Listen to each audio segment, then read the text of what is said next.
It's hard to believe it's been 32 years since Drive Quinn, Medicine Woman first premiered in 1993, bringing us the inspiring story of a female doctor on the American frontier.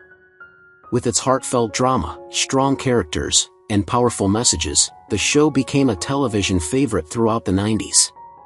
But where are the stars of the series now, in 2025? In this video, we'll revisit the beloved cast, exploring their lives, careers, and surprising journeys since the show ended. Some have continued to shine in Hollywood, while others have taken unexpected turns. Let's find out what happened to them after all these years. Orson Bean, born on July 22, 1928, took on the role of Lorraine Bray in Dr. Quinn, Medicine Woman in 1993 at age 65. As the grumpy storekeeper with a hidden heart, Lorraine added curmudgeonly humor and old-world conservatism to the town of Colorado Springs. Behind the scenes, however, Orson's life was far from the sweet Americana image he projected.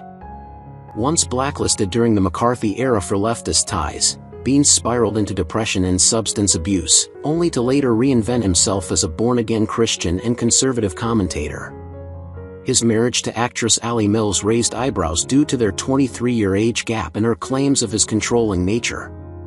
A self-proclaimed libertarian, Orson's public rants occasionally veered into conspiracy territory, leading to uncomfortable press.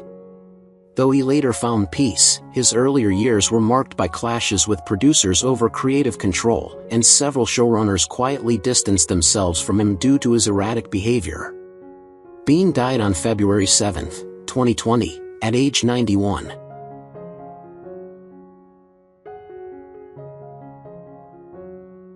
Nickramis, born September 9, 1929, played the peace-seeking Cheyenne chief Black Kettle in 1993 at age 64. Though his on-screen role radiated dignity, Ramis's off-screen life was clouded by turbulence. A veteran of Hollywood's limited casting for indigenous actors, he often accepted roles that conflicted with his personal values just to survive in the industry. He reportedly battled bitterness over being pigeonholed, and his frustration erupted into several public tirades at conventions and interviews in the 90s. Ramis had a reputation for being uncompromising, and some producers labeled him difficult. Privately, he endured a series of tumultuous relationships, including a painful estrangement from one of his children who accused him of emotional neglect. Late in life, he suffered financial hardship and lived in relative obscurity. Ramis passed away on May 30, 2007, at the age of 77 from undisclosed causes, his name mostly forgotten by the industry he once tried to change.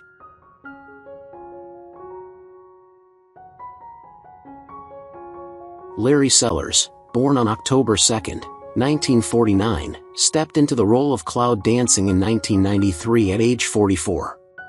His portrayal of the noble Cheyenne medicine man lent Dr. Quinn its moral compass and spiritual depth.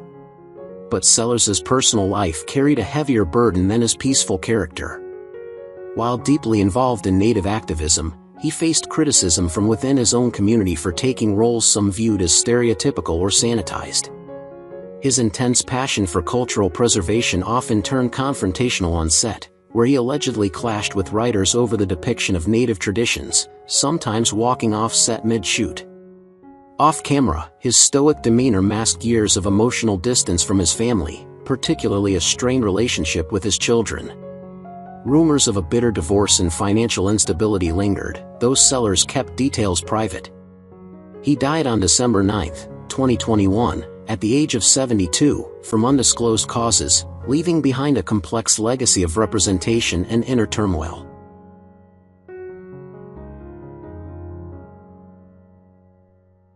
Georgianne Johnson, born August 15, 1926, debuted as Elizabeth Quinn in 1993 at age 67, embodying a woman of wealth, pride, and unspoken regrets. Her career had once glimmered in the golden age of television, but Johnson's time in Hollywood was not without cost. She endured a controlling marriage to actor Stanley Prager, who reportedly discouraged her from taking lead roles, causing long stretches of professional stagnation. After his death, she spoke candidly about the emotional toll of being sidelined. Despite a reputation for grace, she quietly battled depression for decades, masking it with a polished public image.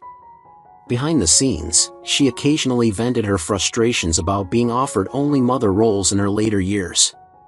Though never embroiled in scandal, whispers in casting circles described her as icy and hard to please. Johnson died on June 4, 2018, at 91, from natural causes, having lived a life that teetered between elegance and quiet repression.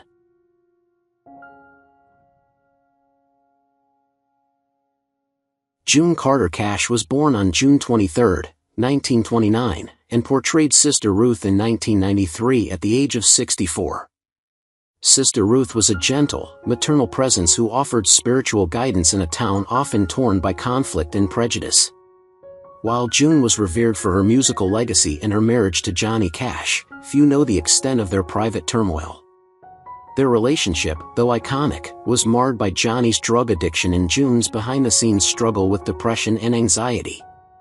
Professionally, her career stalled multiple times, overshadowed by her husband's fame, despite her being a Grammy-winning artist.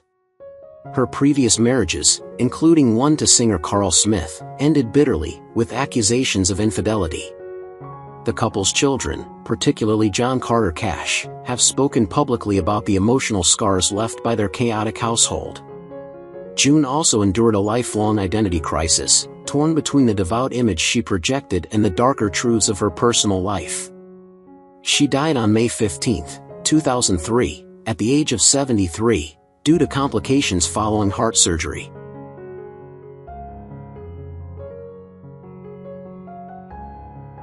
Johnny Cash, born February 26, 1932, played the wandering gunslinger Kid Cole in 1993 at age 61, his role drenched in melancholy that mirrored his real-life demons. Far from just a country legend, Cash had lived through hell, amphetamine addiction, arrests, near suicides, and a long, codependent relationship with June Carter. His volatile behavior led to multiple bans from radio stations and a collapse on stage from drug exhaustion.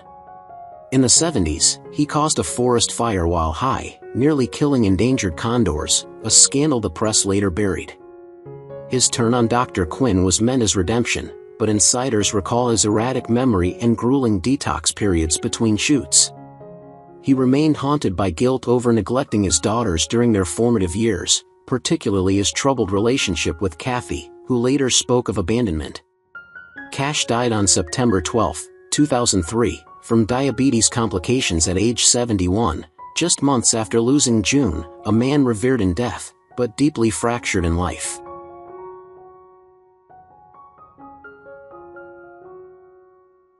Richard Maul was born on January 13, 1943, and took on the role of John in 1994 at the age of 51. John, a menacing figure with an imposing stature, added tension and unease to the otherwise tranquil setting of Colorado Springs. Maul was best known for playing Bull on Night Court, but after the show's cancellation, he struggled to land serious roles, often being typecast due to his height and deep voice. Off-screen, his personal life was far less stable than his squeaky clean public image. His 2 divorces were marked by court battles over property and custody, and former partners accused him of emotional manipulation and volatility. Despite his outward calm, Maul allegedly had frequent on-set clashes, with reports from the late 90s claiming he berated crew members and refused to take direction from female directors. He became increasingly reclusive in his later years, battling a mysterious chronic illness that was never disclosed publicly. His death on October 26, 2023, at the age of 80, left fans stunned, especially given how little was known about his final years and the true nature of his decline.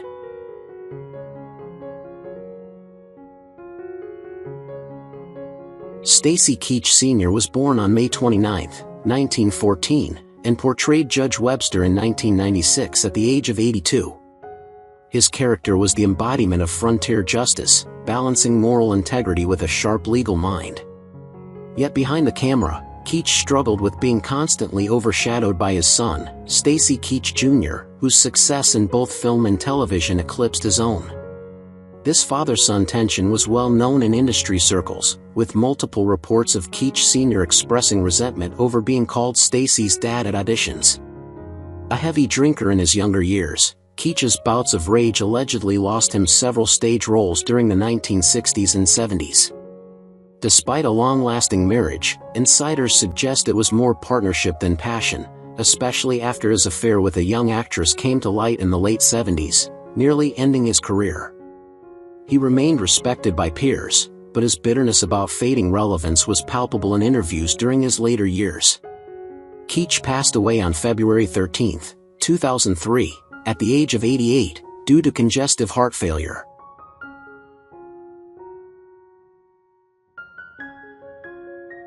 Pamela Coates was born on October 1, 1928, and played Martha in 1993 at the age of 65. Martha was the kind of no-nonsense townswoman who upheld tradition while still harboring deep compassion. Coates's television legacy spans decades, but behind the British poise lay a complicated past. Having emigrated from England in the 1950s, Coates never fully assimilated into Hollywood's inner circle. She was said to harbor bitterness over being repeatedly passed over for meatier roles, relegated to minor matriarchal parts while watching lesser talents rise. She once sued a small production company for breach of contract after being abruptly fired due to ageism, but the case was quietly settled. In her personal life, Coates remained single but was rumored to have had a decades-long affair with a much younger co-star, which ended when he married someone else, leaving her heartbroken. Friends described her as brilliant but emotionally volatile, prone to lengthy silences and cold dismissals. Pamela Coates died on May 4, 2022, at age 93 from natural causes.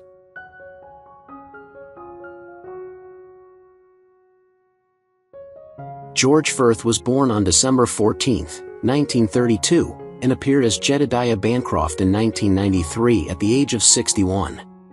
Jedediah was an eccentric, slightly ridiculous character meant to inject humor and offbeat wisdom into the series. Off-screen, Firth was far more tortured than the cheerful personas he often played. A brilliant playwright, he struggled with lifelong insecurities around his sexuality, remaining closeted for much of his life while battling inner shame and self-doubt. Despite working with legends like Stephen Sondheim, Firth frequently felt like an outsider in both theater and film. His acting career floundered after the 1980s, leading to severe depression and withdrawal from the spotlight. He was notorious for canceling rehearsals and clashing with directors, once storming off a Broadway revival when producers refused to credit him as co-director. Friends say he died largely alone, estranged from family and emotionally distant from most colleagues. He passed away on August 11, 2008, at the age of 75 from lung cancer, his final years clouded by what one friend called an unshakable sense that he never truly belonged anywhere.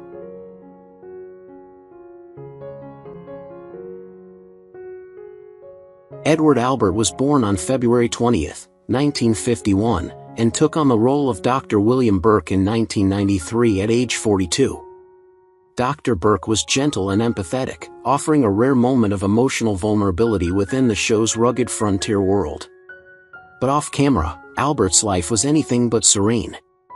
Though hailed as the golden son of actor Eddie Albert, Edward spent much of his career fighting the weight of that legacy, often clashing with producers who saw him as entitled and difficult. His romantic relationships were famously unstable, especially his fiery entanglement with a Hollywood starlet in the late 70s that ended in a tabloid-fueled restraining order. Rumors of substance abuse haunted him during the early 2000s, particularly during his environmental activism, causing rifts with former allies who accused him of using causes to mask deeper personal dysfunctions. Struggling with his father's decline into Alzheimer's and his own mounting health issues, Albert spiraled into isolation before dying of lung cancer on September 22, 2006, at age 55.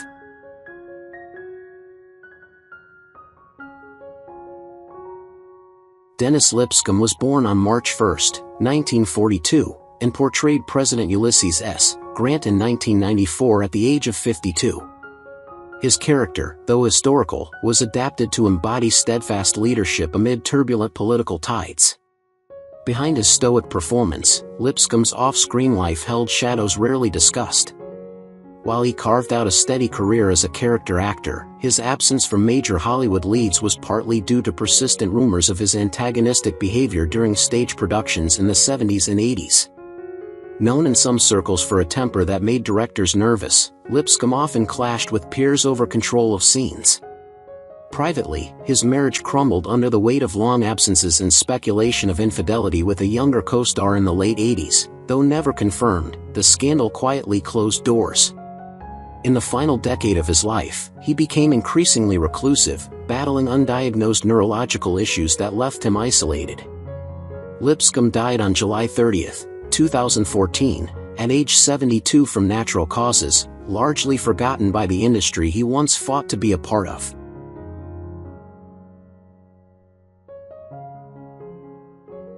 Gregory Sierra was born on January 25, 1937, and portrayed General Eli Parker in 1994 at age 57. His character exuded stoic command, a stark contrast to Sierra's off-screen volatility. Behind the scenes, Sierra carried a reputation for being fiercely intelligent but alarmingly unpredictable. Though he found fame in shows like Barney Miller, he was reportedly blacklisted by several major producers in the 80s due to erratic behavior, including explosive arguments and sudden walk-offs from set. His private life was cloaked in sorrow. His wife's early death from cancer left him shattered, and he never fully recovered. Deeply spiritual, yet tormented, he spent years bouncing between religions, seeking solace that never came. At one point, he was linked to a cult-like spiritual group in the Southwest, leading to whispered speculation of manipulation and financial loss. Despite a few late career appearances, Sierra largely vanished from the spotlight. He died on January 4, 2021, from cancer at age 83, leaving behind a legacy few dared to fully examine.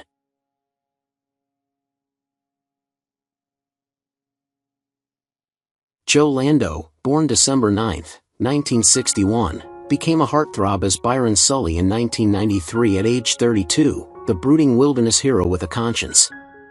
Yet behind the iconic long hair and piercing stare was a man famously difficult to pin down.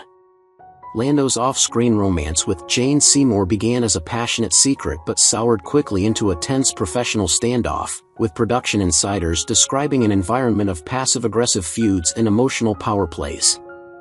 Although he avoided the spotlight offset, Lando's reputation for being temperamental and aloof followed him from project to project. He allegedly walked out of multiple TV roles in the early 2000s due to creative differences, often after fiery disagreements with producers. In his private life, Lando kept an iron wall around his family, but there were murmurs of emotional distance and a strained relationship with one of his sons during his years of self-imposed Hollywood exile. Now 63, Lando has returned to acting in low-profile roles, a quiet echo of the star who once captivated a generation.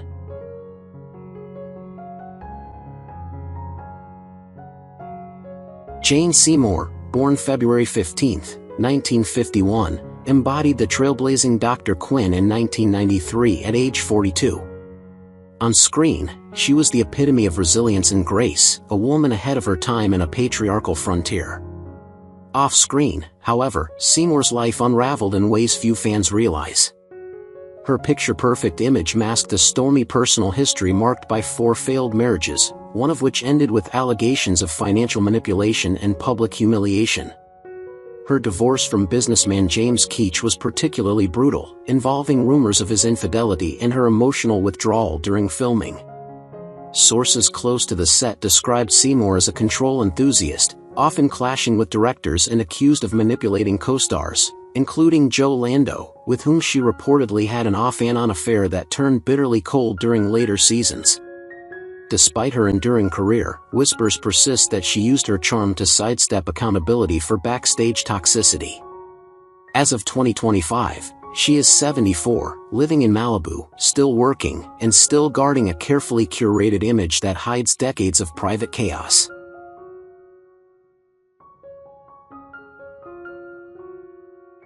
Sha Tuvi, born March 1, 1983, portrayed Brian Cooper in 1993 at the age of 10.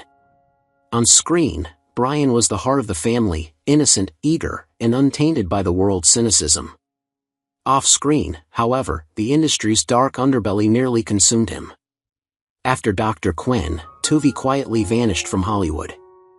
While the official story paints a picture of voluntary retreat, Whispers suggest something more troubling: parental disputes over earnings, casting couch rumors, and the pressure of early fame reportedly left Tuvi with severe anxiety and a distrust of the industry. Former set members described him as withdrawn during later seasons, and one former producer hinted at an incident that led to Tuvi being quietly removed from consideration for future network projects. By his late teens, he had entirely disappeared from the limelight, with scattered reports of him declining major teen drama offers. As of 2025, Tuvi is 42, living far from Hollywood, fiercely private, and rumored to have legally changed his name to escape the shadow of his child star past.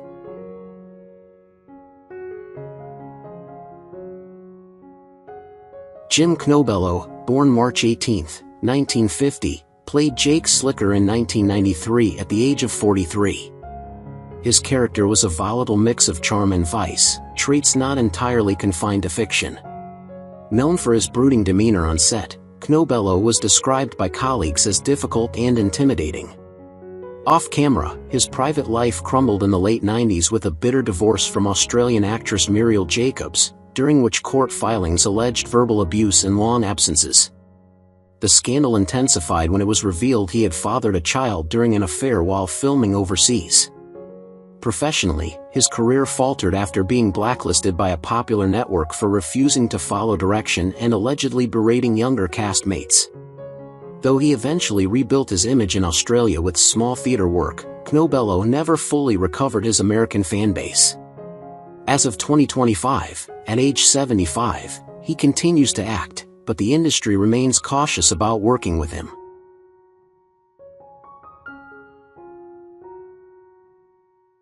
Joan Allen, born June 5, 1974, played Matthew Cooper in 1993 at the age of 19. As the protective, morally conflicted older brother, Matthew was the show's emotional anchor and often caught between duty and desire. Off-screen, Chad's rise was meteoric until an outing scandal in 1996 changed everything. A tabloid published intimate photos of him with another man, a career-crushing moment in a Hollywood still hostile to openly gay actors. The backlash was swift and cruel. Desperate to reclaim control, Allen leaned into activism, but even within LGBTQ circles, he was accused of attention-seeking. His personal life mirrored the instability, an on-again, off-again relationship with fellow actor Jeremy Glazer ended in bitterness, and Allen later admitted to struggling with substance abuse during the height of his fame. There were hushed rumors of on-set clashes and manipulation, including a fallout with producers who allegedly found him too difficult post-scandal. In 2015, he retired from acting to become a psychologist, citing mental burnout. As of 2025, he is 50 years old.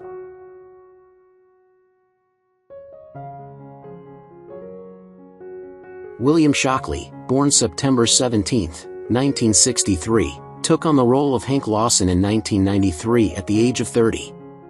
Hank was gritty, aggressive, and unapologetically flawed, a mirror, some say, to Shockley's own darker tendencies. During the show's run, rumors of on-set altercations circulated, particularly with female crew members who accused him of lewd comments and volatile behavior. Though nothing was ever made official, multiple insiders claimed HR complaints mysteriously vanished. Post-Dr. Quinn, his career was marked by a string of B-movie flops and questionable business ventures, including a short-lived music label that ended in lawsuits over unpaid royalties. In 2010, his name surfaced in a defamation case involving former co-stars, where he was accused of spreading damaging rumors in retaliation for a failed project. Despite these whispers, Shockley has maintained a facade of respectability. By 2025, at age 61, he remains active in low-budget productions and podcasting, clinging to the edge of relevance.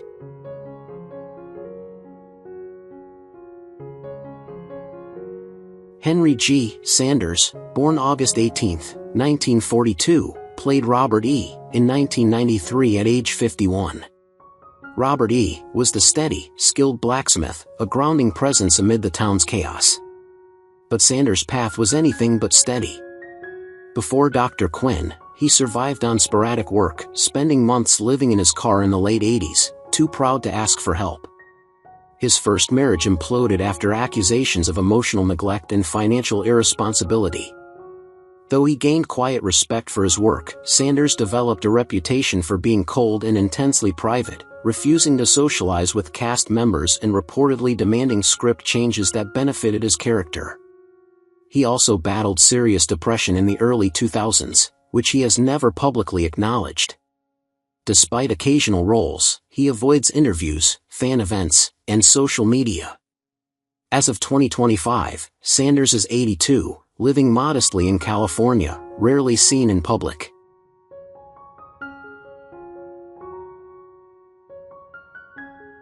Frank Collison, born February 14, 1950, brought life to Horace Bing in 1993 at the age of 43. Horace was naive and endearing, but Collison's personal life has been anything but gentle. Often described as eccentric, Collison lived in a commune-like home with rotating artists and was briefly linked to a fringe cult-like group in the mid-2000s promoting telepathic energy healing. The group was investigated for financial fraud, and while Collison was never charged, he quietly distanced himself.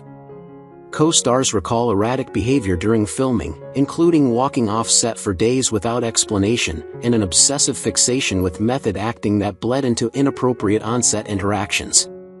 Despite his reputation for being harmlessly odd, one anonymous crew member accused him of stalking behavior during a later TV project, which forced a production pause.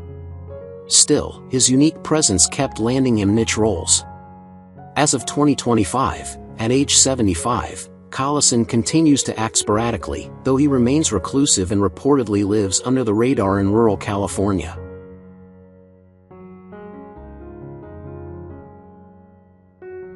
Joan Allen, born July 8, 1948, portrayed Grace in 1993 at age 45. Grace was a resilient entrepreneur, proudly running the town's cafe while battling racism and societal judgment. In contrast, Allen's real-life journey was riddled with disappointments. After early acclaim on Broadway, she was repeatedly passed over in Hollywood for less outspoken black actresses. Industry gossip labeled her difficult after she allegedly clashed with directors and walked off a set in the late 90s. Her private life was equally turbulent. She spoke candidly about childhood abuse and a string of intense but toxic relationships, one with a married producer that ended her stage career for years. She was also sued by a theater company for financial mismanagement. Despite her public optimism, insiders say Allen's later years have been marked by isolation. As of 2025, at age 76, she lives alone in Los Angeles, teaching part-time and refusing to attend any Dr. Quinn reunions.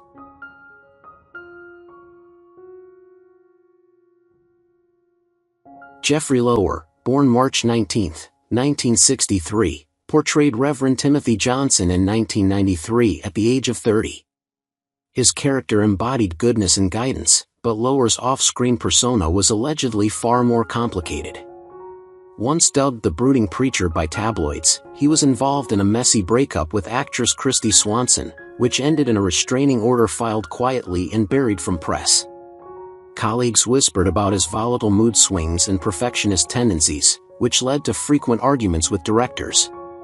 One producer reportedly referred to him as an HR nightmare due to angry outbursts and rigid moral judgments of castmates' lifestyles. Though never officially charged, Lower's name appeared in a 1999 internal studio memo outlining sensitive incidents regarding inappropriate behavior. His career hit a steep decline in the 2000s, only recovering in the indie circuit. As of 2025, at age 62, he continues to act but is said to work only with a select few directors willing to tolerate his infamously prickly temperament.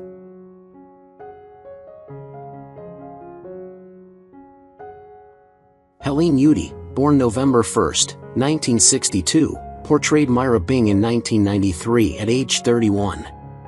Myra, a former sex worker with a heart of gold, was one of the show's most emotionally vulnerable characters. Yudi's life mirrored that fragility. She was widely known in indie circles for erratic behavior and was fired from at least 2 projects in the late 90s due to on-set meltdowns. She experimented with psychedelics and embraced fringe spiritual movements, which led her to vanish for a year to live in a commune in New Mexico. A former boyfriend accused her of psychological manipulation and filed a restraining order in 2005, which she never contested. She later attempted a comeback with a bizarre one-woman show that critics called borderline delusional. As of 2025, Yudi is 62 and still acting in low-budget horror films while promoting esoteric wellness content to a small online following.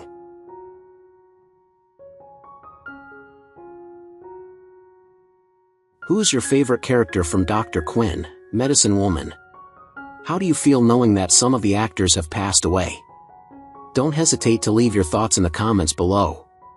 If you enjoy this content, please remember to like, subscribe to the channel, and ring the bell so you won't miss future videos. Thank you so much.